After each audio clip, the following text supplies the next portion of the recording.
شروع کرتا ہوں اللہ کے ببرکت نام سے جو نہایت رحم کرنے والا ہے۔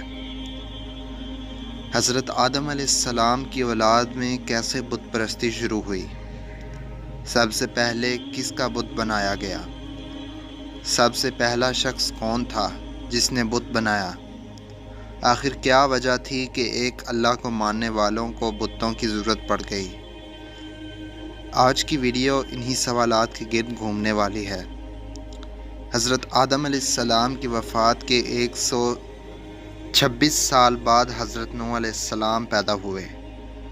بعض روایات میں بتایا جاتا ہے کہ 146 سال بعد حضرت نوح علیہ السلام کی ولادت باسعادت ہوئی۔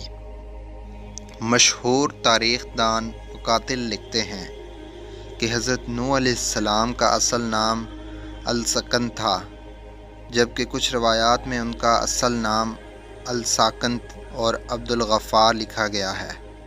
لیکن جب حضرت نوح علیہ السلام 40 سال تک روتے رہے تو ان کا نام نوح پڑ گیا۔ نوح کے لغوی معنی بہت زیادہ رونے والے کے ہیں۔ حضرت نوح کے والدین مومن تھے۔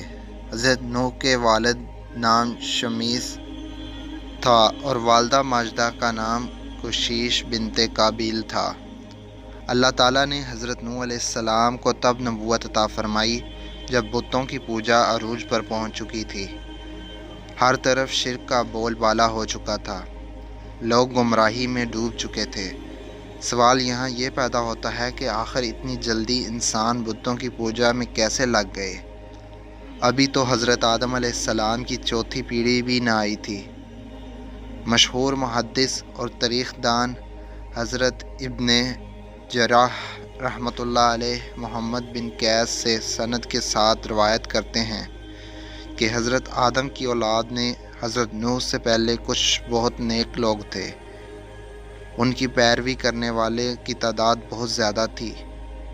لوگ ان کو ایسے ہی مانتے تھے جیسے نبی کی اولادیں، نعوذ باللہ۔ یہ تعداد میں 5 تھے جن کا نام ود، سوا، یغوث، یوم اور نصر تھے۔ لوگ ان سے بے حد محبت کرتے تھے۔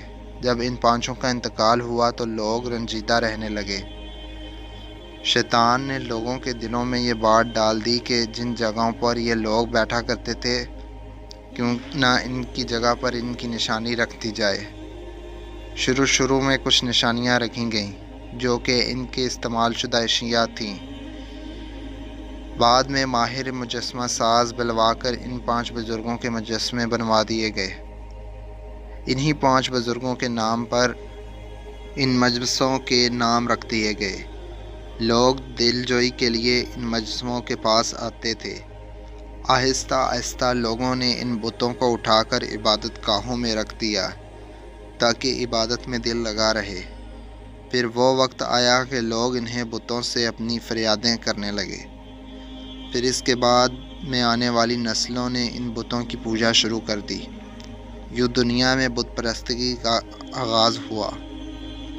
حضرت امام ابن حاتم رحمۃ اللہ علیہ، حضرت امام باقی رحمۃ اللہ علیہ سے روایت کرتے ہوئے لکھتے ہیں کہ وہ ایک نیک شخص تھا۔ وہ اپنی قوم میں بہت محبوب تھا۔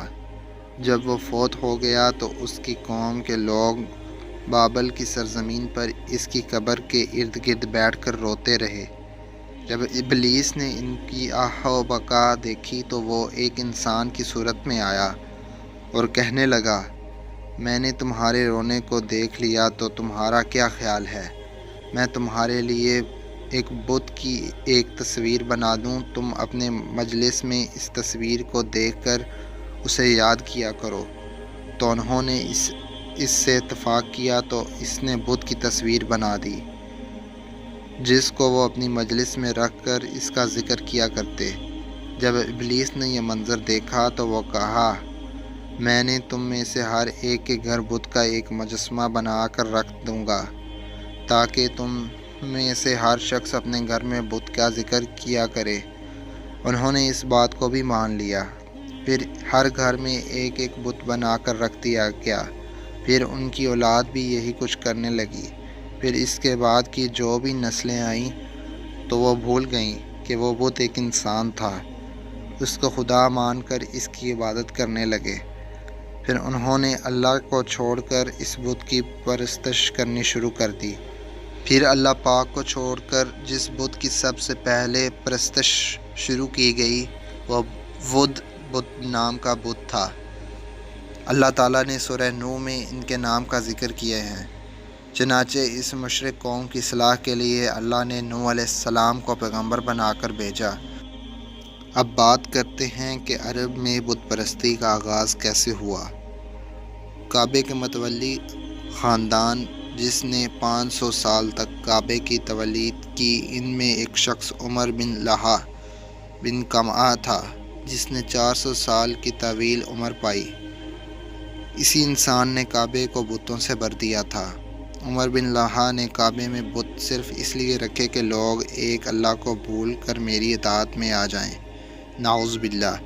عرب میں ہی پھر اللہ نے اپنے آخری اور پیارے رسول حضرت محمد مصطفیٰ صلی اللہ علیہ وآلہ وسلم کو بھیجا، جنہوں نے نہ صرف خانہ کعبہ کے بتوں سے پاک کیا بلکہ ایسا دین ہمارے حوالے کیا کہ جس پر چل کر ہم اشرف المخلوقات کہلانے کے حقدار ہو گئے۔